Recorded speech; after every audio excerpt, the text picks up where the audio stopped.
up, guys? It's your boy Alex, and welcome back to the Brave Lionheart channel. And we are back with another reaction video, and today, it's something I haven't really done in a while, considering most of the requests that I have gotten for a lot of people, or from a lot of people actually, and I couldn't have time to do all the other videos, so now's the time.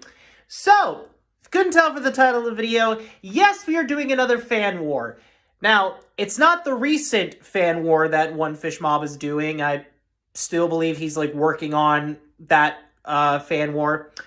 But I figured it's a certain fan war we go back to see how exactly this matchup would be set. So, if you didn't know, again, from the title of the video, we're taking a look at Fan Wars Godzilla versus Ultraman. Yeah. Now, this does beg the question, how exactly would they do a rematch, considering, one of them is supposed to die and they couldn't come back. I mean, unless they give different versions of them, I don't know. We'll have to wait to see when the actual rematch video comes out. But we're going to be taking a look at their first match to see exactly who wins. So let's not waste any time and jump right in. All right, so we've been getting a lot of messages before the video even starts. So yeah, there's that. Anyway, so we're not going to waste any time and just jump right in. So let's take a look at who will win. Godzilla the King of Monsters, or the guy who kills kaiju monsters as a Power Ranger ripoff. Sort of. Anyway, so let's take a look. So, starting the video in 3, 2, 1, let's go. I know I probably should have done that intro a little bit better, but hey, that's what happens when we get into these videos. I try to do my intro the best I can. So yeah, definitely this is probably one of his more earlier videos. Explosions.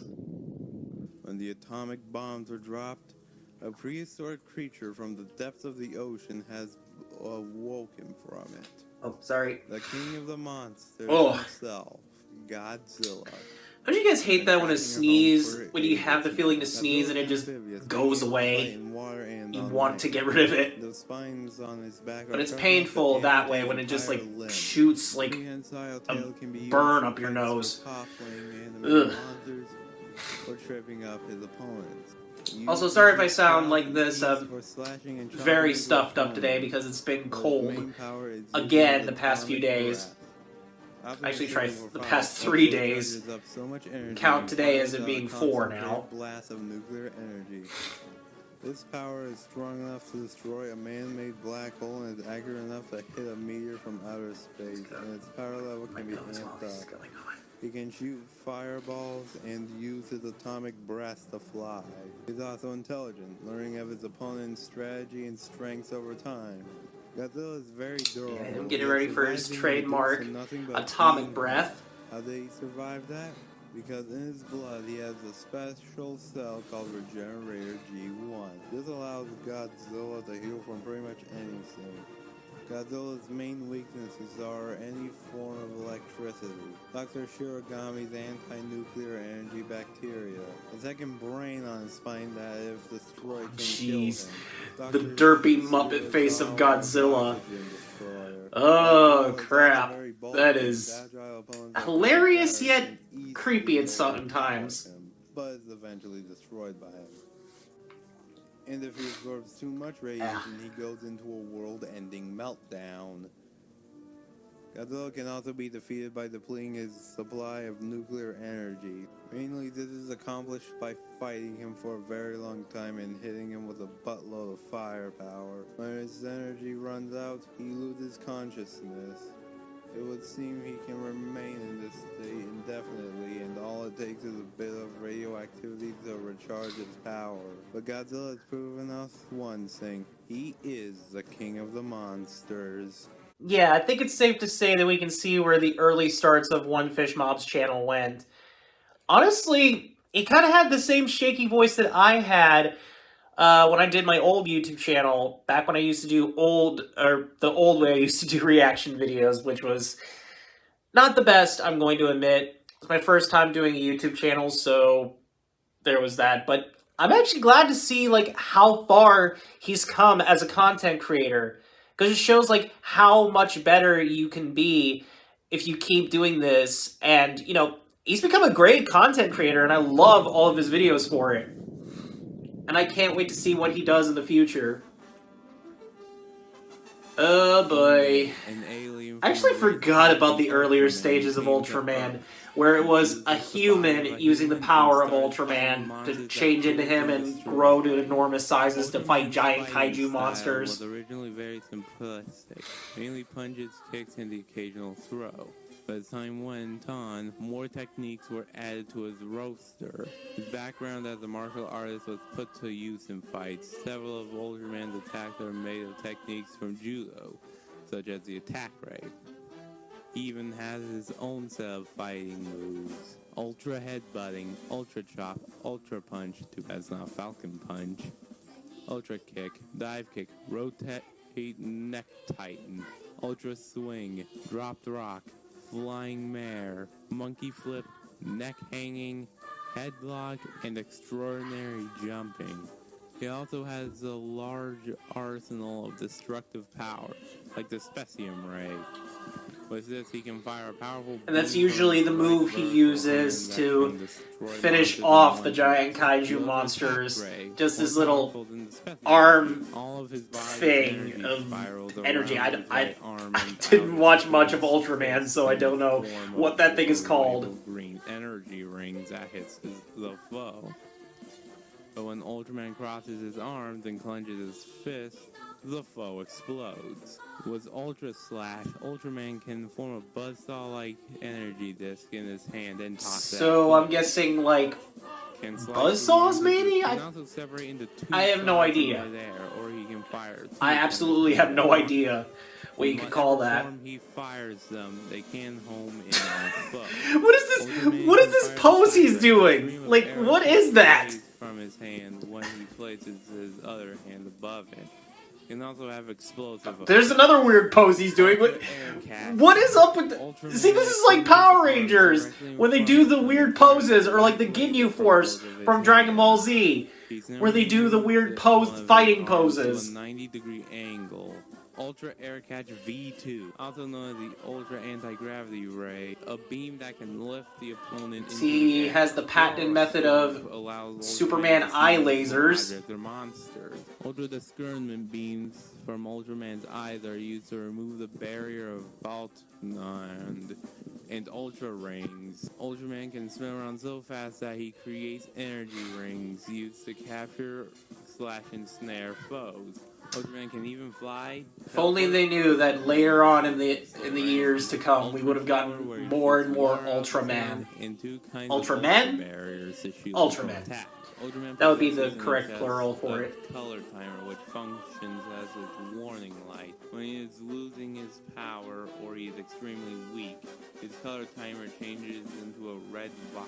Give him credit, he does have a fashionable suit of armor.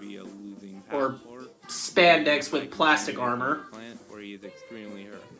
His main weakness is that he runs on solar energy. The Earth's atmosphere weakens the Ultramen the longer they stay because it naturally filters out the majority of light that reaches its surface. If he does not have the required amount of sunlight, he won't function for any significant amount of time.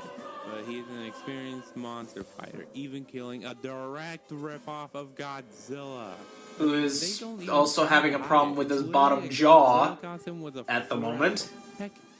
So Ultraman could win the fight easily. Okay, that's kind of interesting. Actually, we get a little scenario of where they're fighting before the fight starts, instead of like guessing where they're gonna fight. Honestly, that's not a bad thing, but I like this. I kind of like this. So, the question is, who am I betting on to win in this fight?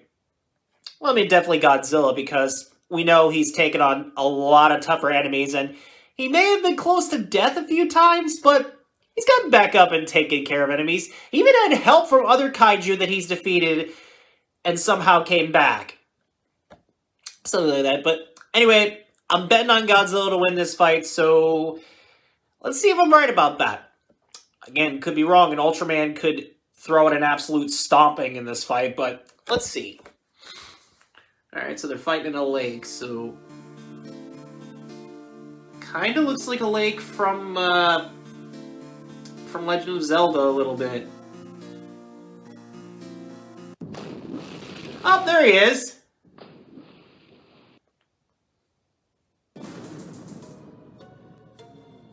Alright, where's... Oh, there he is. He started out small, and now he's gonna grow. Not exactly as big as Godzilla, but okay. Alright, time to fight. Did you try to jump on him like Mario?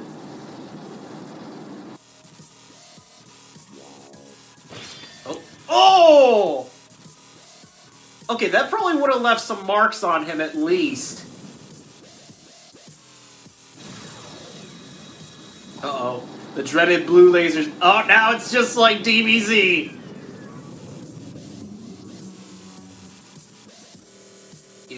You okay there, Zilla? Oh, he's taking a lot of hits. Usually you say that to finish off the monster, but... Ooh. That looks exactly like Mario, because those are the Mario fireball things. Uh-oh. Oof. What's he doing? Oh, nice one, Godzilla. So we know he is smart.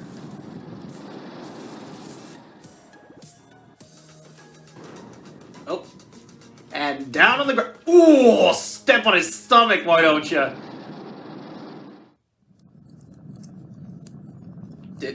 Did that kill him? Oh, it did! Burned him to a crisp. Not the kind of a Godzilla roar I would expect him to have, but... Okay. This war has been won. So why did Godzilla win? Ultraman was much more agile than Godzilla and has more combat experience, but Godzilla easily... Why would he think that move would work? Stomping on his head like Mario does with the Goombas or the Koopa Troopas. Every 3 minutes to recharge. They have a larger... He did draw first blood though, so give him credit for that. Fought monsters with huge arsenals before, most notably the Mecha Godzillas. And Godzilla's durability really played an important role in the fight. It's been reduced to a beating heart and he survived. He was sucked into a black hole and he survived it. He fell into a volcanic part of the ocean and climbed out of a volcano without a scratch. And as you could have guessed, Ultraman never had that kind of durability. Heck, he couldn't stay on the planet for more than 3 minutes. I mean, to be fair, Ultraman was giving was literally getting a head start on beating the crap out of Zilla in this entire fight. And going into a fight with Godzilla up close and personal has already been proven to be a bad idea from the very start. But Godzilla still got the upper hand. Robots that fight him are always either destroyed or killed by him. And plus, Gyrax... Yeah, stepping on his stomach for good measure. It's not that similar. I feel like, if you were the same size as Godzilla, that would hurt even more. So in the end, Getting Godzilla stepped on the still stomach king by of his monsters. big claw feet. The winner is Godzilla. Oh, what's happening next time? Okay, Fulgore. Versus who? Okay! Alright, well there you have it, guys. That was my reaction to Godzilla vs. Ultraman. I might call it Godzilla vs. Ultraman Round 1, because there is going to be a rematch that, like I said, One Fish Mob is currently working on, and I'm excited to see how that match turns out. Again, unless it's going to be a different Ultraman, and they just don't know how to, like, bring back the original, because he got burnt to a crisp, basically, in this fight. So again, might be a different Ultraman, maybe, like, the other Ultramen coming to fight Godzilla, and it could, be interesting. I don't know if One Fish Mob would do this as an idea, but what would be interesting to see is maybe like the different Heisei versions of Godzilla taking on a bunch of Ultramen in like an all-out war. That actually would be an interesting idea. I mean, I know he's probably not going to do it, but hey, One Fish Mob, if you're listening to this, I think that would be an interesting idea to try sometime. Just a thought, just a little thought. Anyway, with that being said, thank you all for watching this video. Don't forget to hit the subscribe button and click that notification bell to never miss a new video. So, I will see all you awesome guys and gals later. Bye-bye! And remember, long live the king of monsters. I had to.